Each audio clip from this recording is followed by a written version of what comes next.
اب اس صورتحال کے اندر وہ یہ بات بھی کہہ رہے ہیں کہ امریکہ یہ جو معاشی پابندیاں لگائی جا رہی ہیں یہ امریکہ کی جانب سے فوجی طور پر اپنا اعتراف شکست ہے کہ وہ ایران کا کچھ نہیں بگاڑ سکے ہیں۔ اس صورتحال میں ظاہر ہے کہ خطے کے ممالک جو ہیں ان میں ایک تشویش پائی جاتی ہے، امن کی کوششیں جو ہیں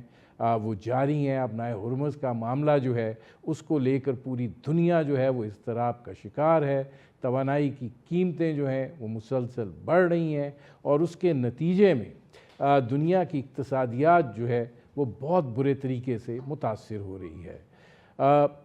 پاکستان جو ہے اس کا بڑا کلیدی کردار رہا ہے اور اب بھی فیلڈ مارشل سید عاصم منیر جو ہے وہ تہران پہنچے ہیں، وہاں پہ وہ ایران کی قیادت سے بات کریں گے اور اس بات کی کوشش کی جائے گی کہ اگر بات چیت کے ذریعے کوئی راستہ نکل سکتا ہے تو وہ راستہ جو ہے وہ نکالا جا سکے۔ یہ وہ صورتحال ہے جس پر کریں گے بات، اور ہمارے ساتھ موجود ہیں سیزن ڈپلومیٹ رہے ہیں ڈاکٹر جمیل احمد خان۔ ڈاکٹر صاحب پہلے تو یہ فرمائیے گا کہ ایران جو ہے اس میں کوئی شک نہیں کہ جو فوجی حملہ تھا امریکہ کا، نہ صرف یہ کہ اس نے اس کو برداشت کیا بلکہ امریکہ کو نقصان بھی بہت زیادہ پہنچایا اور علاقے میں ان کی جو تنصیبات تھیں ان کو بہت برے طریقے سے جو ہے وہ ڈیمیج کیا۔ اب یہ معاشی حملہ جو ہے کیسے دیکھتے ہیں اس ایران پر اس کے اثرات کو؟ جی ایران پر تو یقیناً اثرات اس کے پڑے ہیں، لیکن اس سے زیادہ سوال یہ پیدا ہوتا ہے بڑا، اور حقیقت یہ ہے کہ ایران نے جب پچھلے کچھ 4 دہائیوں سے زیادہ اس قسم کے بہت سارے سینکشن سے نبرد آزما ہو گیا اور برداشت کیا، تو اس کا مطلب کیا ہوا؟ اس کا مطلب یہ ہوا کہ ایران اور ایرانی قوم میں برداشت کا مادہ زیادہ ہے، لیکن اس کے برعکس کیا ہے؟ امریکن قوم میں اتنے برداشت کا مادہ ہے؟ ابھی وہاں چیخیں نکل گئیں جب ایل اے میں $7 اور $7.5 کا ایک گیلن جب پیٹرول ہوا تو اس سے تمام مصنوعات مہنگی ہو گئی۔ 15 اور 18 تاریخ کے درمیان لوگوں کی جیبیں امریکہ میں خالی ہو جاتی ہے، کریڈٹ کارڈ سے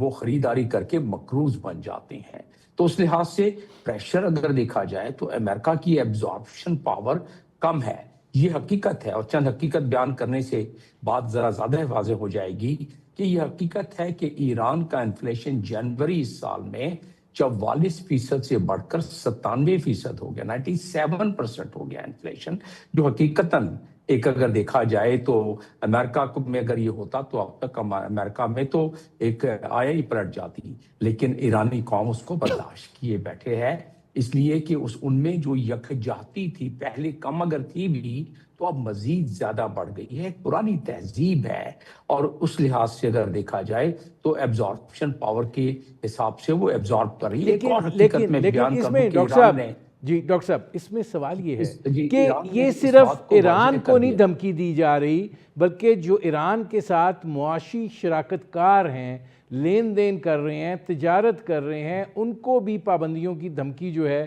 وہ دی جا رہی ہے، ٹیرف کی دھمکی دی جا رہی ہے۔ تو آپ کو کیا لگتا ہے کہ امریکہ اس کے ذریعے ایران کو جھکنے پر مجبور کر سکتا ہے یا اس معاہدے پر لا سکتا ہے وہ جو چاہتا ہے، یا آپ سمجھتے ہیں کہ ایران جو ہے will stand؟ جی اسی بات کی میں تکمیل کرنا چاہ رہا تھا، تو اس بارے میں آپ کو بیان کرتا چلوں کہ ایران نے واضح طور پر کہہ دیا ہے کہ امریکہ کے کہنے پر اگر کسی ملک نے بھی ہمارے ساتھ سینکشن کی زیادتی کی تو پھر انہوں نے کہا ہے کہ ہم اس کے خلاف بھی ایکشن لیں گے۔ آپ اندازہ کریں کہ پورے مڈل ایسٹ میں شیشے کے گھر میں لوگ رہتے ہیں، پورا مڈل ایسٹ ایک شیشے کے گھر کے اندر بند ہے، تو ایران نے اب تک بڑی رعایت کی ہوئی تھی۔ اور آپ کو یہ میں بتاتا چلوں، یو اے ای میں سفیر رہا ہوں، وہاں کوئی 1500 امریکن کمپنیاں ہیں جس کی ٹوٹل ورتھ تقریباً $40 ٹریلین اس کا اسٹاک ہے۔ آپ اندازہ کریں کہ کیا امریکہ اپنے اس نقصان کو برداشت کر سکتا ہے؟ واضح رہے کہ امریکہ کا ٹوٹل ڈیٹ جو ہے 43 اور 44 ٹریلین کے نزدیک ہے، اور جبکہ یہ کمپنیز اگر اس کو نشانہ بنایا ایران نے تو وہ ان کے لیے بہت مشکل ہو جائے گا۔ رضائی صاحب جو سیکنڈ موسٹ پاورفل پرسن ہیں، جو اس وقت سپریم